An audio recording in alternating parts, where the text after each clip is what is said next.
Today I want to clear up some misinformation that's been spreading throughout Johnstown regarding Central Park and the law. Let's dig into that. I've spent the last few weeks digging through facts, talking to officials, and requesting information directly from the state. Here's what I found out.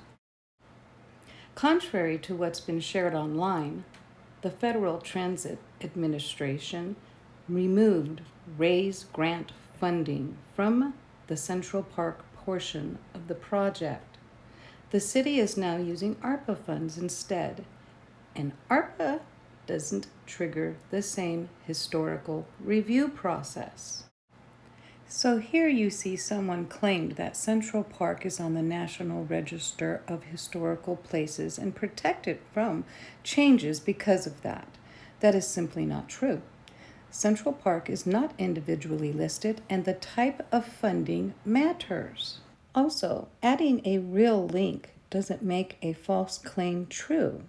The source in that post didn't actually support what was being said. But most people don't actually click through and check, especially when it looks official. The Federal Transit Administration, or FTA, is the branch of the U.S. Department of Transportation that reviewed the larger RAISE-funded project in Johnstown. At one point, Central Park was included, but the FTA later determined those park improvements didn't qualify under the RAISE program. That's why the funding was removed and ARPA funds were used instead. And because ARPA doesn't trigger a Section 106, no federal historic review was required.